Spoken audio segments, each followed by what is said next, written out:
Welcome back to the Deep Dive, your shortcut to being truly well-informed. Today, we are strapping in, really digging into one of those goals that feels, well, huge.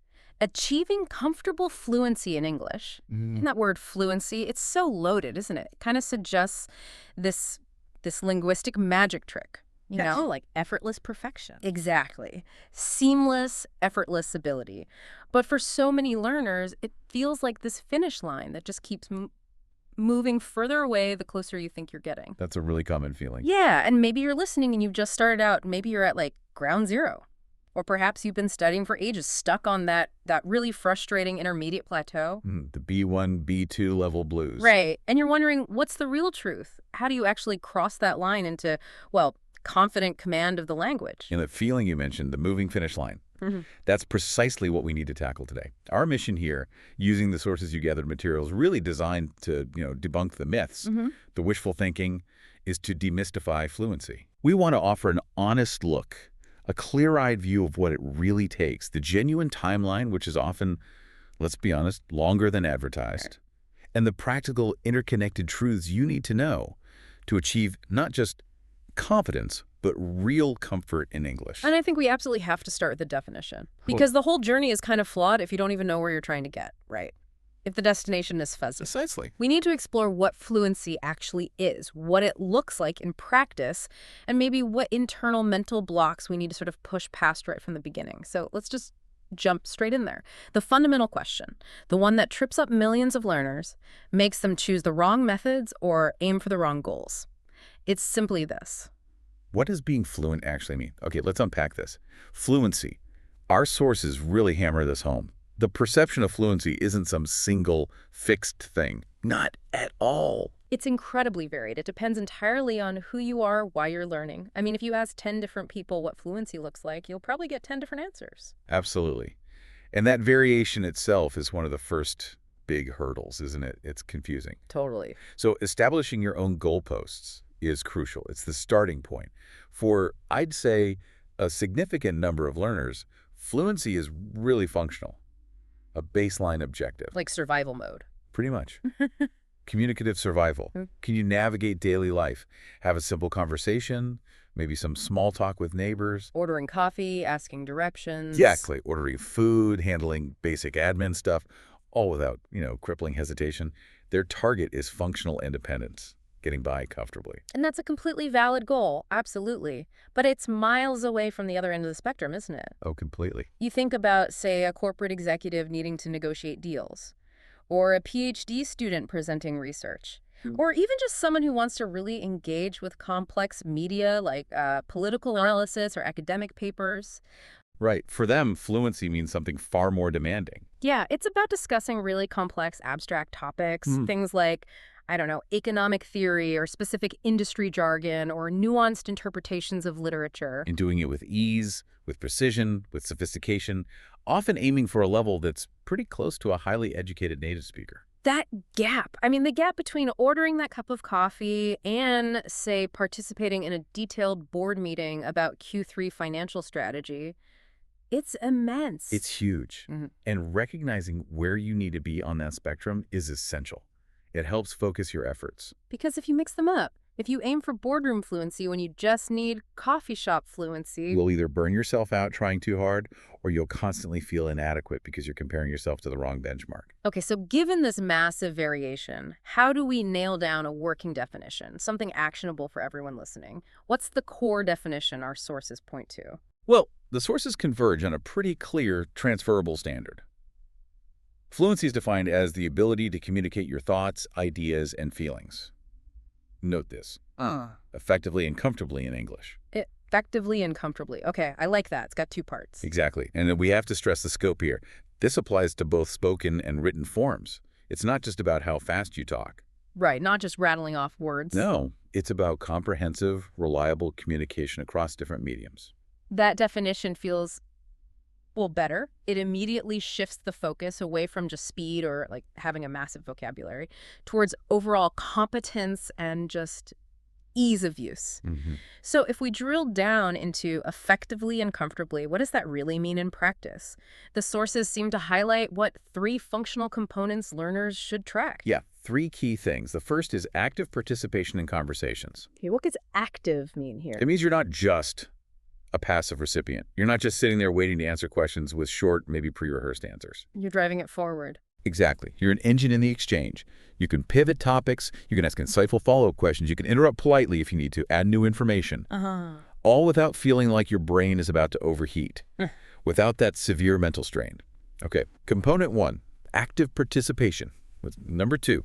Number 2 focuses on the input side, the ability to understand different viewpoints. So listening comprehension. Highly developed listening comprehension, yes.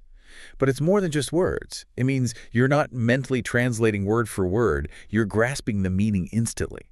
Including, like, idioms and slang. Yes, idiomatic expressions, colloquialisms. It requires understanding the context, picking up on nuance, shifts in tone, really getting what the other person means, not just what they say. Makes sense. And the third component, you said it was more subjective. It is, but maybe the most rewarding one for the learner. The capacity to express oneself clearly without constantly struggling for words or feeling overly self-conscious. That feeling. The constant mental search for the right word.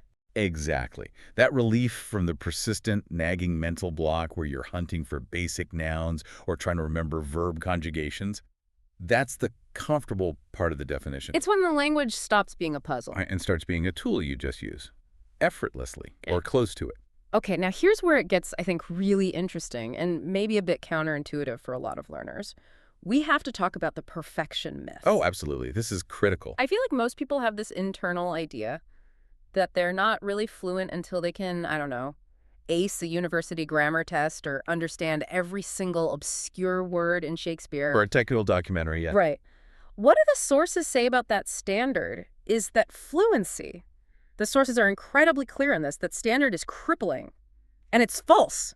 False. Completely. Fluency is not about knowing every single word. It's not about achieving perfect grammar all the time. This might be the most critical piece of context we can give you. You have to actively forgive yourself the expectation of flawlessness. Forgive yourself. Yes. Because if you use flawlessness as your benchmark, you will always feel like a failure. Why? Because even native speakers make grammatical errors constantly. Really. We mess up. All the time. Native speakers stumble over sentences, they use filler words, they have huge gaps in their vocabulary, especially outside their specific fields. Ask an English literature professor about quantum physics terminology or vice versa. Good point. Yeah, if you actually record and transcribe native speakers in casual conversation. It's a mess. People self-correct, they use they violate prescriptive grammar rules constantly. The key difference is they do it comfortably. They don't freeze up over it. Okay. So fluency focuses on the overall ease and effectiveness of the communication. Precisely. Not technical flawlessness. Does the message get across clearly, Mm-hmm. efficiently? That's the real test. And this leads us, you said, to a psychological insight, something about confidence. Yes, this is fascinating. The role of confidence, or what we can call perceived fluency. The sources really emphasize how crucial confidence is. So crucial, in fact, that it often outweighs minor linguistic mistakes in the listener's perception. Wait, unpack that. That sounds almost unfair. Why would a confident speaker, even one making mistakes, seem more fluent? It's about communication bandwidth, cognitive load for both people. Think about a learner who actually has excellent theoretical knowledge. They know the grammar, they have a decent vocabulary, Okay. but they hesitate constantly. They're visibly self-monitoring every single word. They correct themselves mid-sentence. They just look like they lack confidence. Yeah, you can almost see the gears grinding. Exactly. So even though their knowledge might be high, they might not feel fluent themselves, and crucially, the listener might perceive them as struggling. Why? Because the effort of communication is so visible, so taxing, it makes the conversation feel slow and choppy. Okay, I see that. But the flip side is the key. The flip side is the breakthrough insight for learners, yes.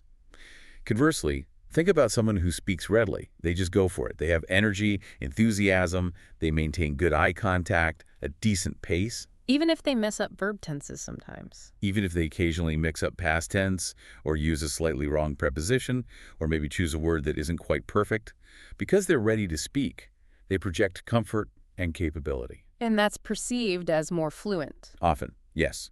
They feel more fluent, and they're perceived as more fluent. Their communication is effective because they're comfortable with the risk of making mistakes. They treat errors not as failures, but as, necessary feedback. So the confidence smooths over the minor bumps. It reduces the cognitive load for everyone. The conversation feels easier, more natural, even with those small imperfections. Wow. Okay, so the big takeaway here is shift your focus. Stop obsessing over perfect grammar. Focus on message transmission. Get the thought from your brain into the other person's brain as clearly and efficiently as you can. Focus on the transfer of the idea. And the comfort, the perceived fluency, will likely follow that effectiveness. That's what the data suggests. Confidence breeds comfort, which enhances effectiveness. Okay, that's a huge mindset shift right there. So once we've defined the goal, effective, comfortable communication, not perfection, the next big scary question comes up. Ah, yes. The timeline question. How long is this going to take? And this is where we have to just confront and dismantle that whole industry built on selling magic shortcuts. We absolutely have to. The idea that fluency just happens overnight or comes from some secret formula. Fluent in 30 days. Learn while you sleep. Exactly. Or some kind of language hack. Look, if there was a magic button for true comfortable fluency, everyone listening would have pushed it already. Ah, true. The reality, backed up by decades of linguistic research, is that becoming truly fluent takes time, dedication, and consistent effort. There's just no quick fix. No shortcuts in weeks or months. No, it demands sustained commitment. That's a long-haul game. So, okay, no magic number of months, but we can give listeners a framework, right, to figure out their potential timeline, because it does vary wildly.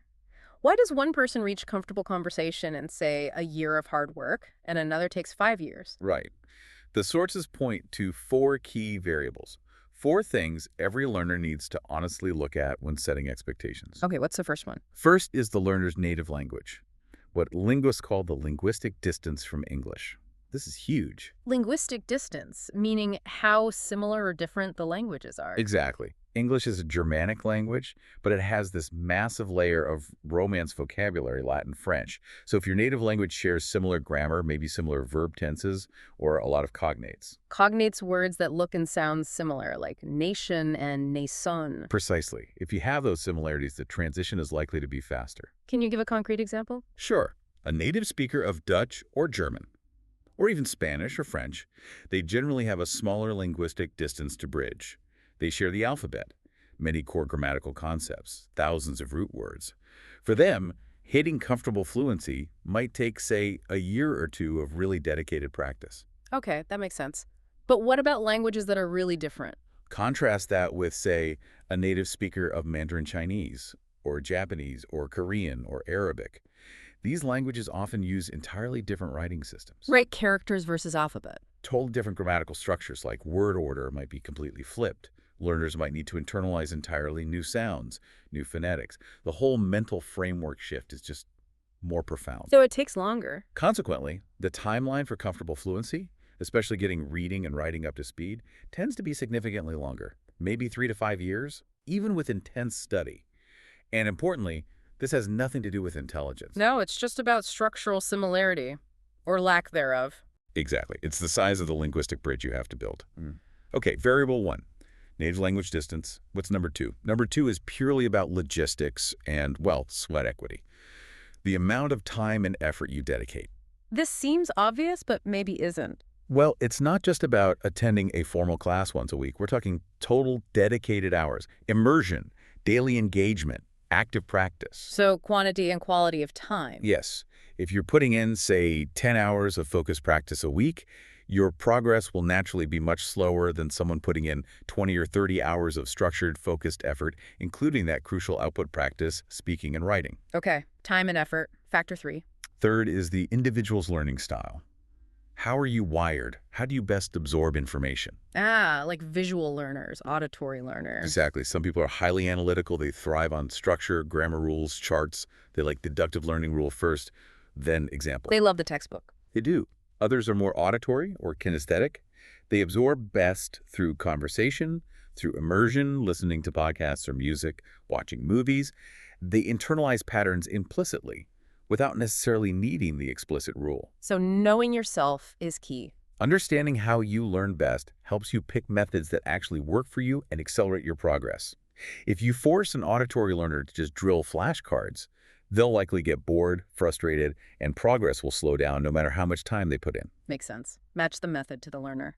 And the fourth factor, the final one, and honestly, this often acts as the engine driving everything else. Your motivation level. Why are you doing this? Yes, is this a nice-to-have goal or a must-have goal? Is your job on the line? Do you need fluency to get a promotion, earn a better living, connect with family? High stakes versus low stakes. Or are you learning just because, it seems like a pleasant skill I have for travel? Yeah. Generally, higher stakes, clearer personal necessity, and that deep-seated personal drive. Duh. That fuels the consistency needed to push through the hard parts. Like those plateaus we mentioned earlier. Exactly. Motivation keeps you going when things get tough. So, native language, time effort, learning style, motivation, these four things shape the timeline. Which leads us directly to the crucial mindset shift required. Since the timeline varies and there's no magic shortcut, you must ditch the sprint mentality. Okay. So what do we adopt instead? Patience. And celebrating small wins, incremental progress. The sources consistently use this analogy, and it's a good one. Language learning is a journey and a marathon, not a sprint. Marathon, not a sprint. I like that. It's not a quick high-intensity race where you push super hard for a month and then collapse. It requires consistent, steady pacing over the long haul. And psychological resilience, right, to Yeah. keep going when you don't see huge results immediately. That resilience is absolutely critical, especially when you hit that infamous intermediate plateau. Yeah, talk about that plateau. Learners often feel like they make huge progress at the beginning, then just stop. Growth halts. Yeah. How does the marathon mindset help there? Well, the plateau, often around that B1, B2 level, happens for a reason. The things you're learning shift. You move from high frequency, basic survival words and simple structures, Things you use every day. right, to lower frequency, more nuanced vocabulary, more complex grammar, idioms. The effort required to make noticeable gain increases exponentially. Ah, so it feels slower because each step is harder. Exactly. A sprint mindset looks at this and says, wait, I was running so fast for 6 months. Why am I slowing down now? I must be failing. Which leads to giving up. Often, yes. But the marathon mindset understands, okay, I'm entering the hilly part of the course now. It's going to be tougher for a while, but I just need to keep a steady pace. So the actionable advice is set realistic, longer-term goals. Yes, setting realistic, maybe multi-year goals protects your motivation. It stops you from feeling discouraged by the inevitable slowdowns. You have to focus on consistency, not speed. So instead of fluent by Christmas, which is probably setting yourself up for disappointment. All right, that leads to failure and quitting for most people. Yeah. Instead, internalize that it's a multi-year journey. And then learn to appreciate the small victories along the way. Like what? Like finally understanding a complex idiom you heard in a movie. Or successfully navigating a tricky customer service call without needing to switch back to your native language. Or writing an email with fewer grammatical errors than last month. Celebrating the small steps on the long road. Exactly. Shift the focus away from expecting sudden, huge leaps and onto the accumulation of marginal gains, day by day, week by week. That consistent practice is the real secret formula. It's about setting achievable micro goals. Perfect way to put it. Not be fluent by December, but maybe. This week, I'll write 3 sentences in my English journal every single day. Or I'll listen to one 5-minute English news podcast daily. Small, sustainable actions. Okay, so if it's a marathon and consistency is key, we need a training plan, a vehicle to get us there efficiently and sustainably. And the sources are really clear on this, aren't they? That plan has to involve actively practicing all 4 core language skills. Absolutely unanimous on that point. You need integrated practice of listening, speaking, reading, and writing. The 4 pillars. We often introduce them using that exact analogy. These skills aren't 4 separate boxes you tick off. Think of them as interconnected pillars holding up the roof of your overall language ability. Okay, I like that visual. A roof supported by 4 pillars. And if one pillar is weak or neglected, it doesn't just mean that one corner of the roof sags. It compromises the stability of the entire structure. Yeah, it creates an imbalance. A structural weakness across the board. And that imbalance will seriously slow down your progress towards that goal of comfortable, effective communication. This is the synergy argument, right? And it seems really key for learners to grasp. We're not just saying, oh, you should probably practice all 4. No, it's much stronger than that. We're saying there's a mechanism here. that practicing them together actively reinforces each other, creating an accelerating effect. It's faster than just focusing on one skill in isolation. That's precisely it. Let's break down how they feed each other. Let's start with the foundational connection. Listening feeds speaking. Okay, how does that work? When you actively improve your listening comprehension, and I mean active listening, really paying attention. Not just having English on in the background. Right. Focusing not just on the words, but on the prosody, the music of the language. Prosody. What exactly is that? It's the rhythm, the stress patterns, the intonation, the rise and fall of the voice. When native speakers talk, they don't pronounce every word perfectly clearly and separately. They link words together. Like gonna for going to. Exactly. Contractions, linked sounds, stress on certain syllables to emphasize meaning. Listening exposes your brain to all of this natural flow. And that helps speaking how? Because your brain internalizes those rhythms and sounds. Then, when you go to speak, your brain naturally tries to replicate what it's absorbed. Your output starts to sound less like a robot reading words. Less word-by-word translation from your native language. Well, precisely. And more authentic, more natural. Even small improvements in rhythm and intonation can dramatically boost your perceived fluency. It just sounds better, more comfortable. Okay, so input from listening directly improves the sound and flow of spoken output. Makes sense. Now, what about the big academic input skill, reading? How does that connect to speaking and writing? Reading is, well, it's arguably the most efficient way to build sophisticated language knowledge when you read widely. Books, articles, websites? Anything, really. You're not just encountering new words in isolation like in a vocabulary list. You're seeing new grammatical structures and complex vocabulary used in context. You see how they work in real sentences? Exactly. You see how skilled writers weave complex ideas together, how they structure arguments, how they use transition words. You absorb not just the meaning of individual words, but how they fit together effectively. Collocations, right? Words that naturally go together. Yes. Reading is fantastic for absorbing collocations, like knowing we say heavy rain, not usually strong rain, or make a decision, not do a decision. It builds this huge passive knowledge base. Okay, so reading builds vocabulary and grammar knowledge in context. How does that boost the output skills? Well, directly for writing, it gives you models. You learn how to construct more complex, varied, and natural-sounding sentences because you've seen it done effectively thousands of times. You have better tools to work with. And, crucially, it improves your speaking, too. You simply have a broader, richer vocabulary to draw upon spontaneously. You have a deeper understanding of English syntax, so you're better equipped to express more complex or abstract ideas when you're talking. So if you neglect reading, even if you listen a lot, your active vocabulary might stay quite basic. It might remain functional, sure, but perhaps a bit simplistic, maybe even childish. It makes it much harder to transition from everyday chat to, say, a professional discussion or debating a complex topic. You understand well, but struggle to produce sophisticated language yourself. The input hog scenario, great understanding, poor production. Precisely. Which brings us to the final piece of the synergy puzzle, writing, and its vital link to accuracy and structure. Okay, how does writing help the other skills, especially speaking? Writing is the active output skill where you are forced to be accountable.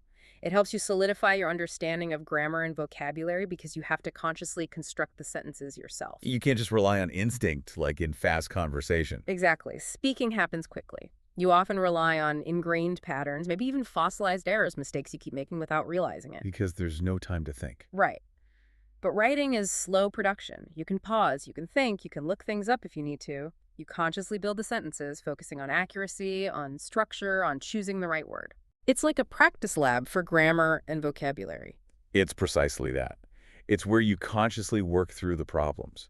You practice organizing your thoughts coherently over longer stretches than just a spoken sentence. And how does that careful, slow practice translate back to improving fast, spontaneous speech? Because when you consistently practice constructing accurate, well-structured sentences in writing, that reinforces the correct patterns in your brain. That practice strengthens your underlying grasp of the language's structure. So the accuracy practiced in writing starts to bleed over into speaking. Yes. When you return to speaking, that reinforced, more accurate structural knowledge informs your rapid production. You start making fewer of those basic core grammatical errors in conversation almost automatically, Writing helps fix the persistent errors that can really sabotage your perceived fluency when speaking. Wow, okay. So it really is a cycle. Listening improves speaking rhythm. Reading builds vocab and structure for both speaking and writing. Writing forces accuracy, which cleans up speaking. It's a virtuous cycle. Input fuels output. Slow, deliberate output, writing, informs and corrects rapid, spontaneous output, speaking. So the sources are clear. Holistic practice, hitting all four skills regularly, is the only way to really accelerate progress sustainably. When all four pillars are actively practiced, you build that well-rounded foundation. That's what pushes you towards fluency faster and more effectively. And the warning is just as clear, isn't it, if you neglect one area? You create imbalances, predictable weaknesses. If you only focus on input, listening, and reading, you'll understand a lot, but struggle to speak or write, the input hog. And if you only practice speaking, maybe you talk a lot. You might become fast, even confident, but your conversation could be riddled with the same repetitive grammatical mistakes. You might struggle to express complex ideas clearly or accurately. It makes it hard to be perceived as truly advanced or proficient. So, no skipping pillars. No skipping pillars. Yeah. Active, integrated engagement across listening, speaking, reading, and writing. That's the fundamental truth about accelerating your journey from zero or wherever you are now towards comfortable command of English. Okay, let's try and synthesize this for everyone listening. Taking these insights from the sources and making them really actionable. We've covered 3 huge truths today that should really shape your approach. First, redefining fluency. It's about being effective and comfortable, not chasing some impossible standard of perfection. Remember that psychological edge, the confident, effective speaker, often wins out over the timid perfectionist. Absolutely. Let go of the perfection myth. Second, the timeline. It demands a big mental shift, accepting it's a marathon, not a sprint. That requires patience, resilience, and understanding that consistent, focused effort over the long haul, not quick fixes, is the only real path. Consistency trumps intensity in the long run. And finally, the method for that marathon. Progress gets turbocharged when you treat the 4 skills of listening, speaking, reading, and writing as those synergistic pillars. They have to be trained together, reinforcing each other to build that strong, balanced foundation. Yeah, fluency ultimately requires you to actively engage with English in lots of different ways, making sure all those pillars are strong enough to support your communication goals, whatever they might be, professional, social. Right, so here's a final thought, a provocative one maybe, for you to chew on this week. It connects directly back to that core idea. Consistent daily effort is the true engine. Since fluency comes from small, sustainable efforts compounded over time, ask yourself this: what one small, sustainable, and really specific change could you make to your daily routine, starting today, that touches on at least 2 of those interconnected pillars simultaneously? Ooh, integrating the practice. Good one. Yeah, so maybe it's not just reading silently for 5 minutes. Maybe it's reading aloud for 5 minutes, hitting reading and speaking. Or listening to a short news clip. And then writing a 1-paragraph summary, connecting listening and writing. Or maybe describing a picture out loud, speaking, based on a written prompt. Reading. Exactly. Find that one small integrated action you can realistically stick with. Start your marathon today and keep all 4 pillars strong.